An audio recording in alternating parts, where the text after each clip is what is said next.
Security has been increased in Brazil's biggest cities ahead of mass demonstrations planned by protesters. The continuing unrest has forced President Dilma Rousseff to call off her planned trip to Japan. Protesters in Sao Paulo said they would take to the streets to celebrate the reversal of a public transport fare increase announced on Wednesday.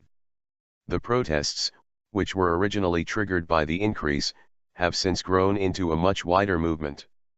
Demonstrators are angry at corruption and spending on next year's World Cup. Fenced off. The authorities in the city of Rio de Janeiro have erected barricades around the state legislature building, which was vandalized during protests on Monday. The state governor's office, Guanabara Palace, has also been secured by a double layer of barricades. Workers have also fenced off the elevated walkways opposite the mayor's office and at central underground train stations. A number of Rio shopkeepers have put up wooden hoardings to protect the front of their businesses, and some banks have done the same. Protesters earlier told the BBC's Julia Carneiro in Rio they would not march to the city's Maracanã Stadium, which is currently hosting a Confederations Cup match between Spain and Tahiti. Meanwhile, President Rousseff's office announced that her trip to Japan planned for next week had been called off. Another visit to the Brazilian state of Bahia has also been put on hold. In a statement, the office acknowledged that the decision had been taken as a result of the continuing demonstrations.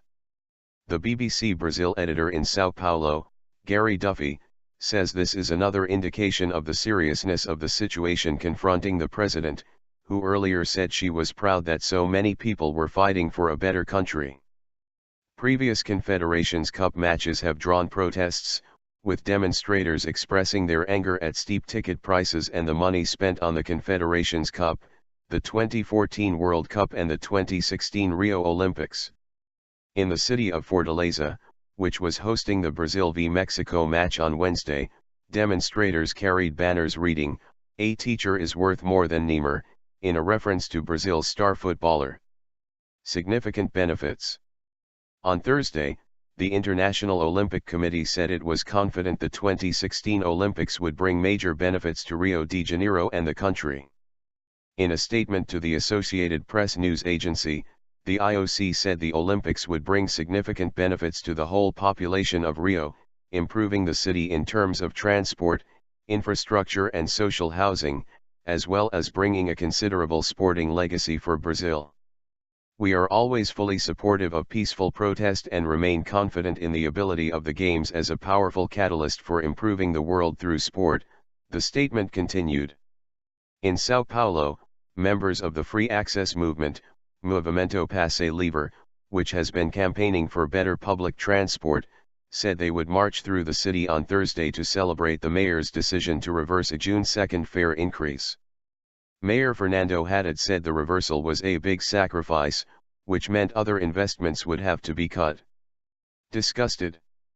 Sao Paulo and Rio are the latest two cities to reverse the fare increases after similar moves by the authorities in Cuiabá, Recife and João Pessoa.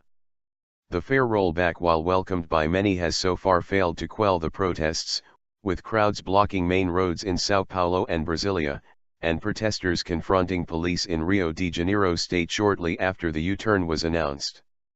This means that our politicians have begun to hear our voices.